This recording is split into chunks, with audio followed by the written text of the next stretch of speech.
Olá, pessoal! Estamos em mais um podcast aqui no JDU Notícias, no Conexão SM, porque saúde mental é com Silmara Medeiros. E hoje eu trouxe duas colegas.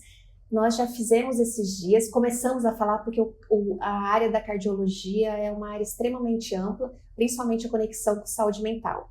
Estamos com a doutora Annelise e com a doutora Amanda.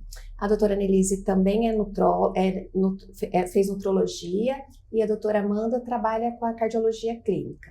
Isso. É um prazer estar com vocês aqui. O prazer é nosso, é sempre bom. Para todos vocês que querem entender um pouco mais sobre o funcionamento do nosso corpo humano, nós estamos sempre tentando correlacionar, por isso até, claro, o nome Conexão. E muitas pessoas ficam preocupadas quando começam a ter hipertensão. Muitas pessoas começam com a patologia, inclusive, precocemente. Essa patologia é mais comum quando a gente pensa na cardiologia, né? E é mais comum atrelada à saúde mental. Mas, na verdade, nós temos várias outras que a nossa mente tem muita influência. Cada vez mais, os estudos têm nos mostrado o quanto a nossa mente domina o nosso corpo, o quanto a nossa mente tem interferência nas patologias, e o quanto a nossa mudança do estilo de vida faz diferença nessa nossa caminhada. A epigenética, né, ela nos mostra com propriedade que nós podemos fazer isso o tempo inteiro. Então, cabe a nós escolhermos os caminhos que nós vamos seguir. Se nós vamos querer ter qualidade de vida, se nós vamos querer envelhecer com qualidade de vida. Eu falei envelhecer, mas tem muitos adultos, jovens inclusive, que vivem muito mal. Vivem muito mal por quê? Porque não cuidam nem da saúde mental e nem da saúde física. E muitos não cuidam até por falta de conhecimento mesmo.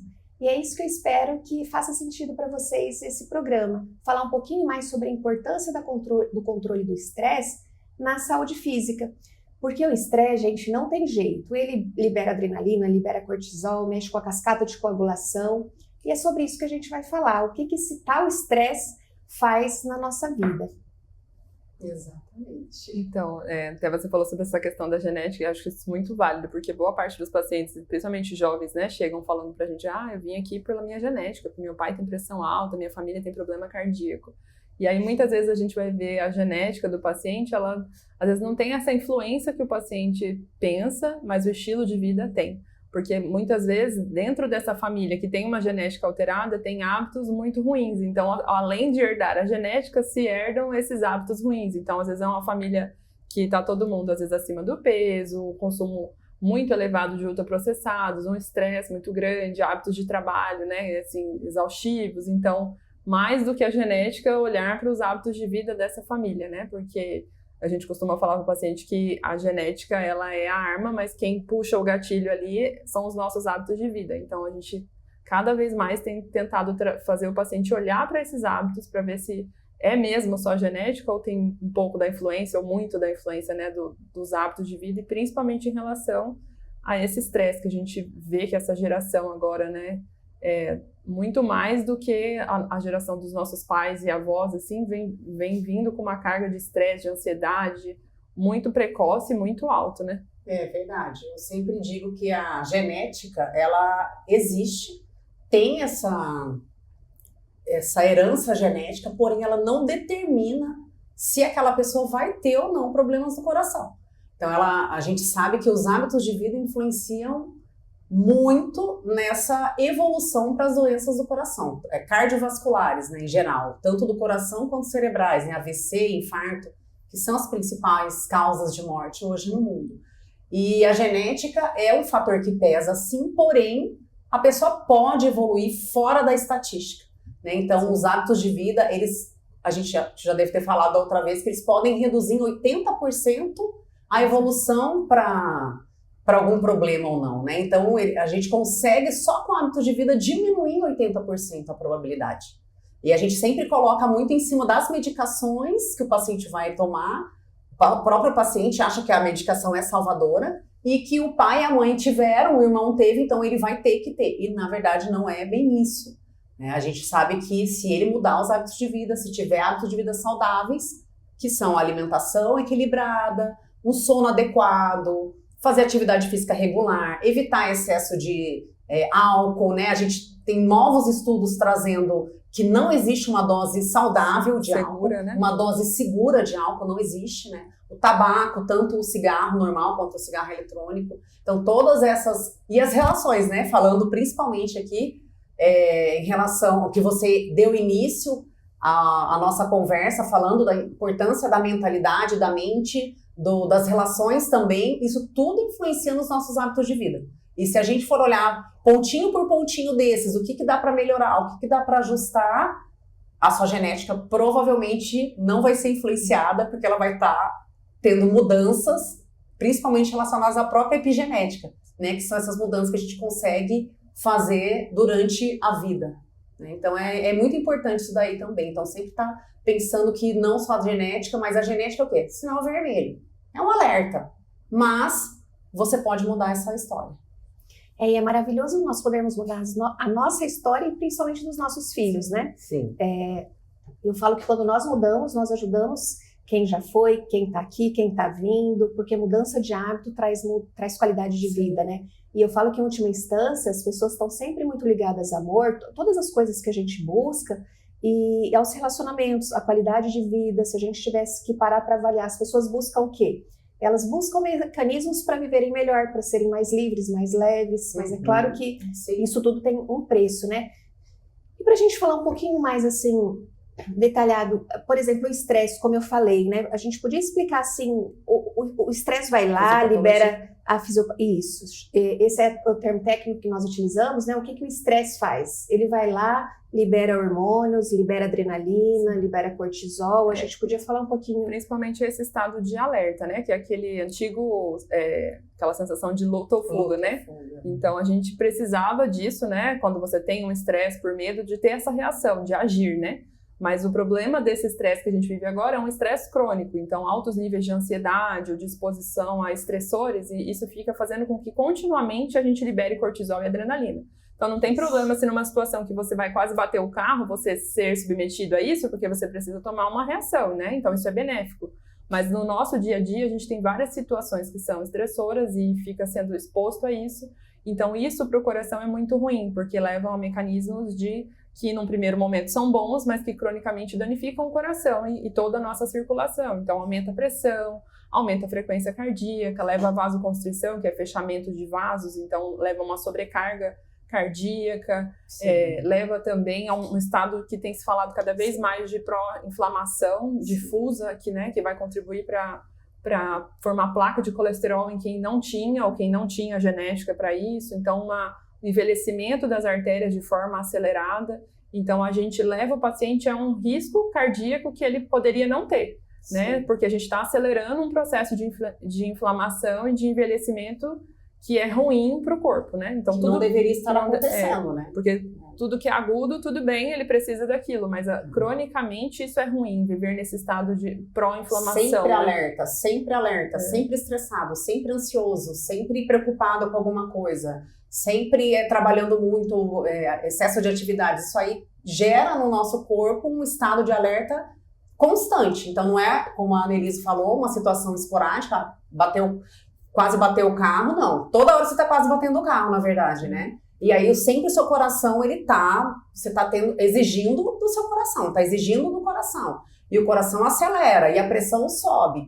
E isso, continuamente, vira uma bola de neve. Porque aí, ao passar dos anos, o estresse crônico faz enrijecimento das artérias, alterações cardíacas, e a pessoa vai começando a ter sinais de pressão alta, de alterações cardíacas, de doença coronariana, que também tem relação com isso. Então, esse estresse crônico é muito deletério, né? Muito ruim pro nosso corpo. E a gente precisa realmente ter medidas para mudança no estilo de vida, principalmente, para que você não fique gerando esse estresse crônico continuamente, né? E até vem surgindo novas doenças que a gente não tinha, porque antes, né, morria-se do coração mais idoso, né, infarto fulminante, uma arritmia, né, por decorrência de um infarto.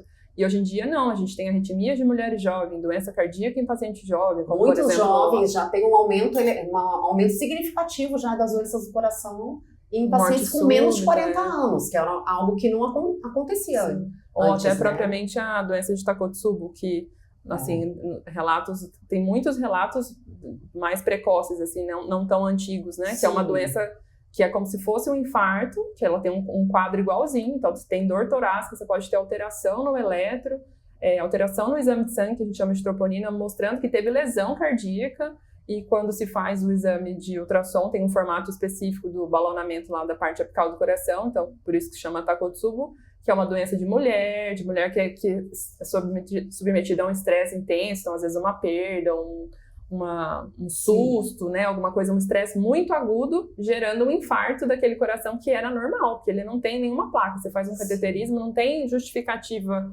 do substrato ali, não tem placa de colesterol, não tem nada, e é uma doença que pode ser relacionada ao estresse. Então, todos nós estamos... a microcirculação.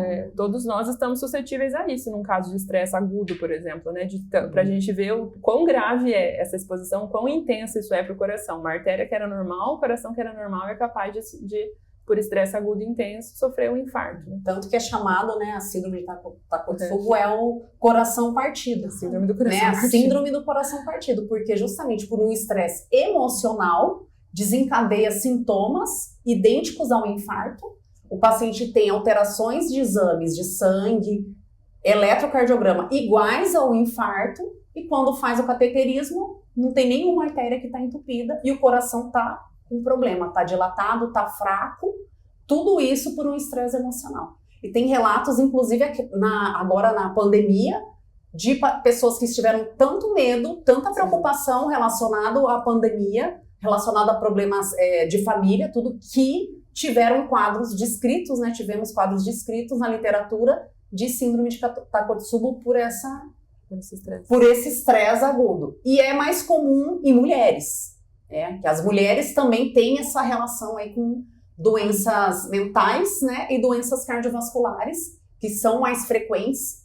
Tem doenças mais frequentes, a ansiedade, né, mais frequente na mulher, e aí tem essa relação também com as doenças cardiovasculares.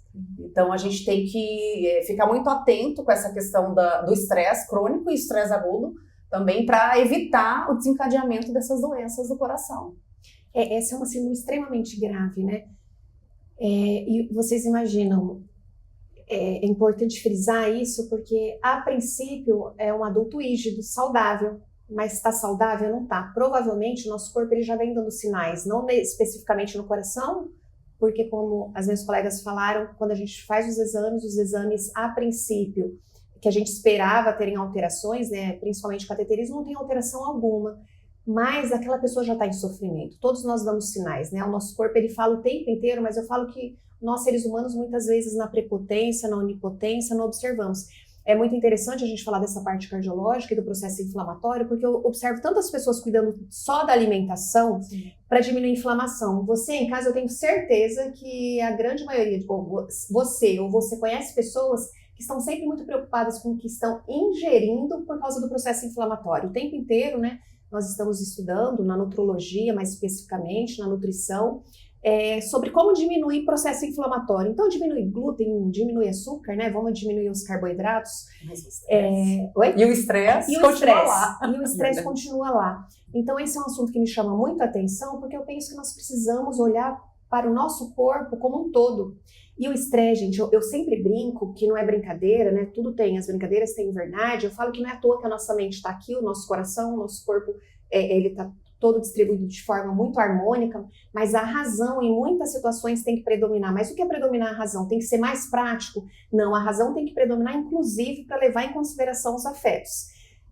As pessoas vivem querendo quantificar o que não é possível ser quantificado, ou calcular, ou cronometrar, ou controlar, e tudo isso tem sido extremamente estressor. É claro, nós precisamos em determinadas situações agir, reagir, tanto é que essa coisa do cortisol e da adrenalina em situações agudas, ela é extremamente importante, realmente ela nos salva inúmeras pessoas o tempo inteiro. Porém, o nosso corpo é uma máquina sensível, uma máquina maravilhosa, perfeita, mas extremamente sensível. Ela não aguenta ficar sob estresse o tempo inteiro, né? Eu falo que se a gente pegar qualquer coisa que não é feito para ligar o tempo inteiro, tudo tem vida útil. Então, vamos pensar em a vida útil de um celular, de uma bateria, de uma lâmpada. Claro, cada um aí com a sua meia-vida, com a sua vida útil.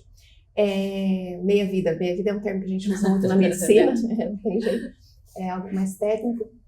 Então, assim, tudo tem uma meia-vida. E nosso corpo, se bem cuidado, ele tem uma longevidade cada vez maior. Porém, a gente não pode esquecer da sensibilidade dele. Por exemplo, tem muitas pessoas que não sabem, então, desse processo inflamatório, né? Como eu falei, muito preocupado com nutrologia, mas também a gente não pode esquecer da influência do estresse na parte de coagulação, né? O quanto interfere. Cascata de coagulação tem a ver com o nosso funcionamento, tem a ver com a nossa imunidade, mas aqui na parte cardiológica, a gente não pode deixar de falar dessa cascata de coagulação. Por quê? Porque isso tem interferência nos infartos, nos AVCs.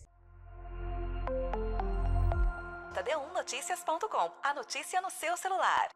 Isso, exatamente. Ele interfere também na produção do fibrinogênio, antitrombina 3, que são pró-coagulantes, né? Então, toda essa alteração inflamatória pode aumentar o risco de coagulação, de ter coágulos. Por trombos, né? Trombose, exatamente. A trombose venosa, né? Outros tipos de tromboses que a gente pode ter relação... A pessoa tem mais risco de ter esses eventos. Então, a parte mental, a parte de estresse, ansiedade, está totalmente relacionado com várias partes do nosso organismo, né? Inclusive com essa parte de coagulação também. Tanto é que tem cada vez mais pacientes jovens tendo eventos trombóticos que a gente não encontra causa, porque, assim, até na minha época de residência a gente tinha um fluxograma, então vamos investigar, né, câncer, doenças reumatológicas, e a gente acabava descobrindo a causa. Então, hoje em dia a gente tem pacientes jovens que têm trombose venosa nas pernas, ou trombose pulmonar, e aí a gente vai ver o estilo de vida, é o que a gente fala, né, um paciente extremamente imerso num ambiente com hábitos ruins, né, com uma alimentação ruim, sem fazer exercício, e aí eventos estressores também, né. E o que eu tenho visto também, até você falou da mente, né, assim, eu tenho tentado conversar com os pacientes sobre o que eles têm consumido com a mente deles, né, porque isso também é um fator muito estressor. Então, a gente está numa pandemia de dependência tecnológica, né, eu acho que hoje eu estava ouvindo uma estatística de 4 horas e meia por dia as pessoas gastam nas redes sociais. No celular. É muita coisa, né, gente? Muita coisa. Então, isso tudo, né, essa exposição, por exemplo, muda o comportamento alimentar da geração. Então, o que ela vê ali, ela quer consumir. Então, muda o padrão de consumo, quer jogar o jogo do tigrinho, quer consumir mais roupas, mais disso, né, essas modas que entram, por exemplo, até agora o morango do amor. Né? Assim, até ontem era um doce que ninguém nunca tinha ouvido falar, né? Agora virou um surto por conta pra gente ver o quanto poder tem, uma né? Influência, né? Então, assim, nos nossos filhos, no que eles estão vendo para consumir, os brinquedinhos lá, o Labubu, então, também, assim, né, coisas que não existiam e de repente viram um ícone de consumo e que levam a estresse. Então, às vezes, a quantidade de horas, né, de um paciente que fica vendo isso, assistindo coisas e super estimulado a mente o tempo inteiro, ou se comparando para ter aquele corpo, para ter aquele carro, para ser aquela mãe, né, que posta lá, que acorda 4 horas da manhã e treina e tá sempre arrumado e dá conta e faz homeschooling, né? A gente fala, meu Deus, acabamos de chegar cedo de correria aqui, assim, né? Cada um com as suas coisas. Gente, chegamos uma do hospital, outra com filho, outra do consultório, assim. E, né, e assim... Além de não ter controle do que come, né? Então, a pessoa está assistindo, está na tela e está comendo, ela nem percebe o que ela está comendo, o quanto ela está comendo. Isso colabora mais uma vez para obesidade, outros fatores que estão relacionados a esse uso excessivo, né? Estresse e telas também. Cada vez mais eu tenho visto que isso, do paciente entender isso também, da gente até abordar isso, né? Em consulta, assim, mas o que você está consumindo, né? O que você está vendo? Por exemplo, antes de dormir, que a gente... Sempre tento falar, durmo mal. Vamos falar sobre higiene do sono? Como que você adormece? Na frente da TV ou no celular até dormir? Essa é a rotina da maioria das pessoas. Eu tenho amigos que têm crianças que adormecem assim. E eu, com os meus filhos, a gente tem uma rotina do sono. Eu fico, gente, imagina você deixar uma criança adormecer na frente, né? Não tem uma rotina do corpo e tal. Então, são hábitos que a gente precisa instalar em casa, na família, para que as crianças cresçam com isso, porque senão essa geração vai crescer completamente, assim, com esse ciclo circadiano já avançado, com esse estresse crônico desde pequeno, e isso fazendo parte da rotina. E a partir do momento que isso faz parte da rotina, né, para mudar isso, né, já está automatizado ali na cabeça, já é muito mais difícil, né? Acho que toda a rotina, quando a gente inicia na infância já, né, os hábitos de vida saudáveis, atividade física, alimentação, né, evitar ultraprocessados, refrigerantes, frituras, gorduras, então eles já vão aprendendo o que é melhor e eles já não têm uma vontade de tomar refrigerante, eles não têm uma vontade de comer determinado alimento. e dormir no horário certinho, e ele tem sono, ele, eu vou dormir, vai lá e deita, pede pra dormir, né? Então, assim, eu acho que se você fizer essa rotina desde a tenra infância mesmo, bebezinho, tudo, a probabilidade dessa criança evoluir para um adulto com uma disfunção aí nos hábitos de vida é menor. Claro que no decorrer da vida tudo muda, mas os pais influenciam demais os filhos, não só por falar, mas principalmente por modelagem. Se a gente não está influenciando, o que eles estão assistindo e consumindo está influenciando, né? Então, se não somos nós que estamos influenciando positivamente alguém, eles estão assistindo alguém e estão fazendo o que aquele alguém está fazendo. Então, se você fala para não fazer e você faz, então aí você já está dando um exemplo que não é o ideal. E ele vai fazer aquilo que você faz. Ele não vai fazer aquilo que você está falando para ele fazer. Inclusive isso, né? Aprender a falar muito e fazer pouco. A gente observa cada vez mais. Gente, não tem jeito, as crianças, elas são maravilhosas, elas são extremamente sensíveis, elas são muito rápidas. Então, elas não só têm o que falam, mesmo porque é muito fácil falar. O mais difícil para todos nós, né, é realmente colocar em prática e ter atitudes. Ou seja, nós estamos falando de cardiologia, nós estamos falando de qualidade de vida, e uma frase que eu quero que vocês reflitam é essa: o que vocês estão comendo ou o que vocês estão ingerindo que está sobrecarregando tanto a mente quanto o coração de vocês? Essa é uma pergunta que deve ser feita com muita frequência, porque é o hábito do comer mesmo, a parte da nutrição extremamente importante, mas a outra é o que você está comendo, o que você está ingerindo que tem sido tóxico, pesado, poluído para a sua vida. E essa ingestão tem feito muito mal para as pessoas. Então, assim, a vida está muito louca, mas se a gente aceita entrar nessa loucura, nós não estamos colaborando com as nossas necessidades e nós temos o poder de escolha, sabe? Tem uma frase antiga, né, que os idosos falavam muito, a gente até usa hoje, que fala para os filhos: mas todo mundo tem isso, mas nós não somos todo mundo, você não é todo mundo, você pode escolher o que você pode fazer para a sua vida, e como a gente falou, para a sua genética. A epigenética nos mostra com propriedade isso, e quanto mais cedo você vai mudando, na verdade é uma capa uma parte da genética, né? Quanto mais cedo você muda, mais repercussão tem na vida dos seus filhos, dos seus netos. E, gente, mudar estilo de vida é inacreditável. Começar um exercício físico. Então, hoje a gente está falando um pouquinho mais da fisiopatologia, né? Não sei se vocês sabiam dessa interferência da liberação desses hormônios, porque, na verdade, não é assim, não é simples. Não é a ansiedade faz isso. Por que a ansiedade faz isso? Porque ela interfere em muitos outros sistemas do nosso corpo, né? A parte circulatória aí, ela é muito grande, ela é muito vasta. Então, como a gente falou, interfere a liberação dos hormônios, aí a gente tem interferência da cascata de coagulação, a gente tem formação de trombos. O metabolismo todo, né? Tem resistência à insulina. Então a gente fala hoje em dia do cardiometabolismo, que é essa área de intersecção da cardiologia com a endocrinologia. Então a gente tem um dispositivo de monitorização agora da glicemia, que é aquele que a gente põe no braço, e muitos pacientes, a gente consegue fazer a monitorização, né, pelo próprio celular.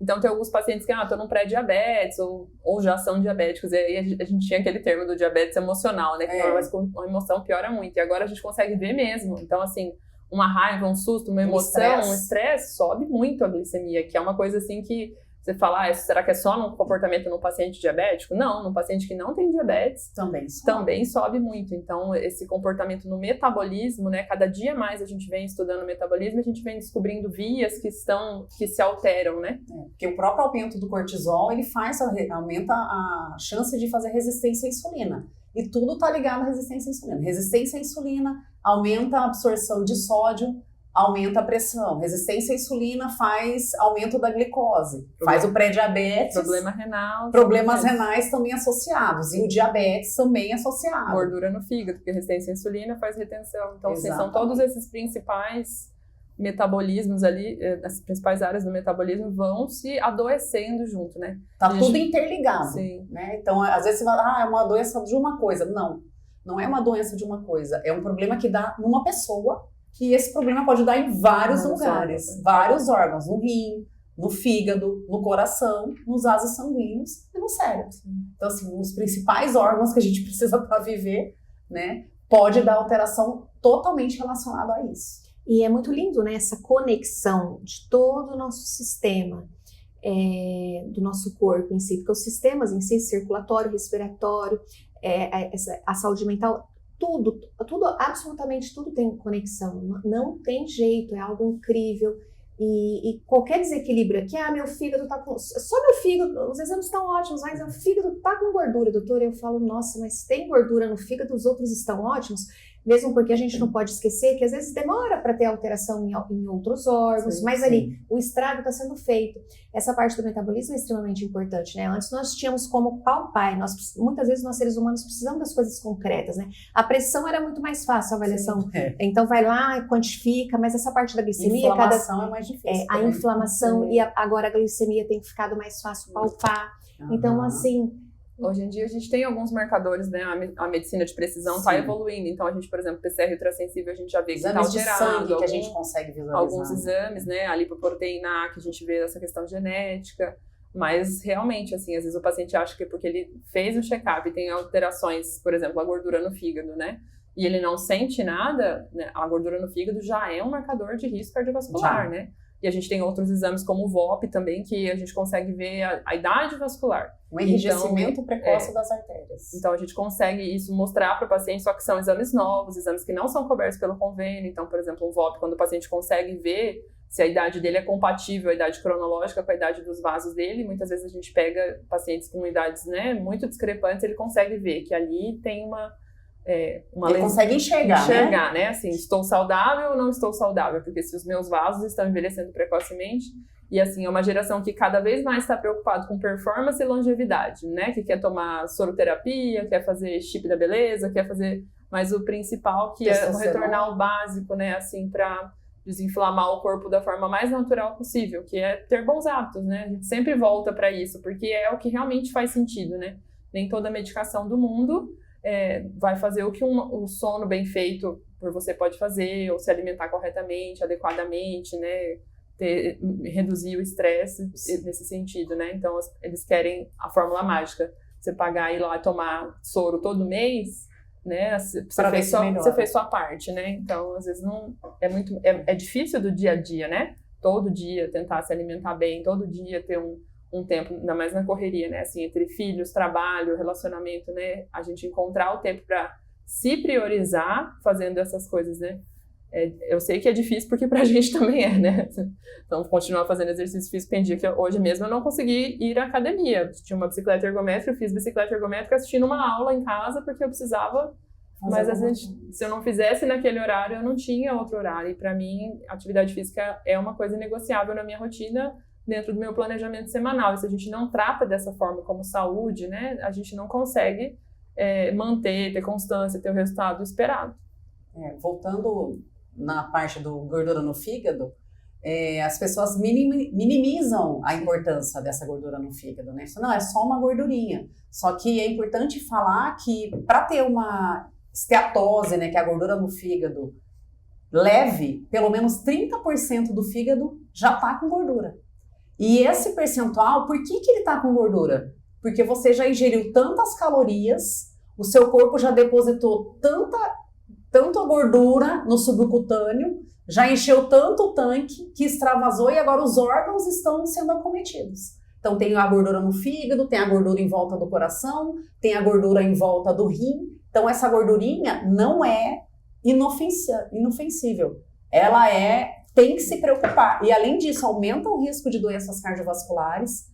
Ela está relacionada com resistência à insulina, que dá inflamação, que dá placa na parede das artérias, que dá entupimento, que dá infarto, e a gordura abdominal. Então, o aumento do volume abdominal, aumento da cintura abdominal, que é um marcador de risco cardiovascular. Então, às vezes, a pessoa está no peso certo, porém, ela não é magra. Falso magro, né? É um falso magro. É isso, cada vez mais tem sido desmistificado, né? Sim. Não é o peso e a altura que vão determinar se a pessoa tem obesidade ou não. Até no início do ano, né, sai um consenso europeu, sugestões para que a gente mudasse esse olhar realmente para a obesidade, clínica ou não. Então, se a pessoa tem uma cintura abdominal aumentada, tem um percentual de gordura elevado, mesmo que ela esteja num peso adequado para a altura, ela é considerada uma obesa. Então, é um olhar muito mais personalizado para aquela pessoa, mais focado na medicina da precisão, realmente, individualizado, e que as medidas que devem ser tomadas em relação a isso também devem ser personalizadas, focando na questão da saúde mental, saúde física, medicina do estilo de vida, todas essas mudanças que vão auxiliar a pessoa a realmente ter benefícios com essas mudanças. O tecido adiposo, né, que é a gordura, ele é metabolicamente ativo. Ultimamente ele tem sido visto como um produtor de hormônios, então ele é um tecido hormonal. Então a gente achava, assim, por exemplo, gordura no subcutâneo, ela também tem... Que era inofensiva. Que a gente achava que era inofensiva, por exemplo, lipedema, que é uma doença que a gente tem essa gordura no subcutâneo de forma desproporcional, ela também tem aumento de inflamação. Não tanto quanto a gordura abdominal, que a gente sabe que é a gordura visceral, porque impacta diretamente o coração, fígado e rins, mas tem também. Então, assim, até essa definição do consenso, ela meio que extingue o sobrepeso que a gente tinha, porque as pessoas que eram muito musculosas entravam como um IMC de sobrepeso ou obesidade e não eram, tinham às vezes um percentual de gordura baixo, e os muito magros, assim, os falsos magros entravam ali como normais e não eram. Então a gente está tentando, e com essa mudança ajustar melhor, né? Que foi ajustar, ter o IMC alterado e ter medidas de circunferência abdominal ou de porcentagem de gordura pela DEXA ou pela bioimpedância alteradas, isso englobou até 20% a mais de pacientes que não estavam ali. Porque a gente tem entendido que ter adiposidade, tecido gorduroso aumentado é um marcador de doença cardiovascular, é um aumento de risco. Então, tem que trazer essas pessoas que não estão sendo tratadas dos dois extremos para a gente conseguir tratar, para tentar evitar, porque a obesidade, assim, ela é uma pandemia, né? E a gente vai ter números muito altos, as projeções para os próximos 10 anos, quase assim, 50% da população. Mais da metade da população mundial obesa. Então, a gente precisa chegar nesses pacientes e tratar, porque a gente está reduzindo desfechos ruins futuramente, né, para a próxima geração, para a geração dos nossos filhos, dos nossos netos, né, de morte súbita, de infarto, de insuficiência cardíaca. E é a geração que a gente está falando que está submersa no estresse crônico, né? Então, trazer eles para o estilo de vida saudável. E a própria obesidade propicia a doença mental também, né? Então é um círculo vicioso, né? Então, e o que a gente mais observa é isso, né? Círculos viciosos muito ruins. Nós temos o ciclo circadiano, que é um ciclo de organização do nosso corpo, e cada vez mais ele tem sido prejudicado, e essas alterações hormonais, né, tem feito muito mal. Gente, saúde é algo que precisa ser investido, mas não é fácil. Eu falo que tem um barato que sai caro e o caro que sai barato. Eu gostaria que vocês pensassem nisso. Que inflamação que você está cuidando? De novo, você está cuidando naquilo que você come, na comida em si, mas e as outras coisas que você tem ingerido, de estresse, de mágoa, de rancor, de raiva, de medo, de insegurança? Isso tem feito muito mal, inclusive principalmente para o seu sistema circulatório. Ele é responsável, nós estamos aqui, né? O sistema circulatório é extremamente importante, mas claro, endocrinológico também, como eu sempre repito, nós somos um sistema muito complexo, mas uma máquina muito perfeita. E você pode cuidar da sua saúde, você pode, você consegue, você merece. Nós falamos um pouquinho hoje, como eu falo, é um campo tão amplo, e o que as minhas amigas falaram, vocês precisam focar, vocês podem mudar o estilo de vida de vocês. Essa frase que eu gostaria que ficasse: vocês podem escolher como será o desfecho da vida de todos vocês. E tudo tem um preço, não é possível ter saúde de forma leve, sem pagar um preço por isso. Então tem coisas, os medicamentos estão aí, nos ajudam, tem hormônios, tem pessoas que precisam, mas lembre-se, estilo de vida é tudo. É ele que vai fazer com que você viva melhor ou não. Gostaria de agradecer a presença de vocês.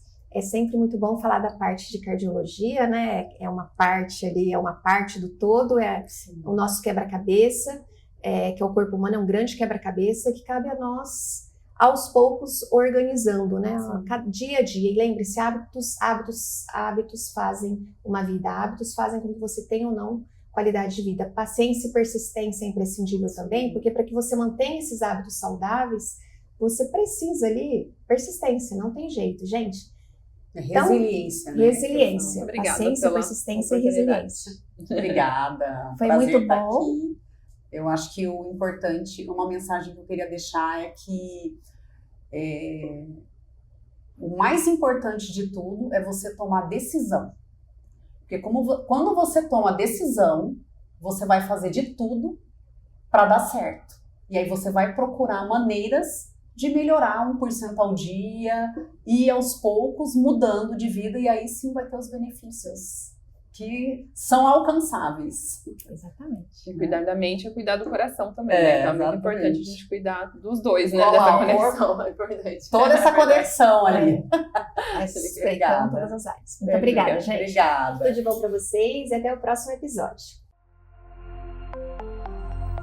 Td1noticias.com. A notícia no seu celular.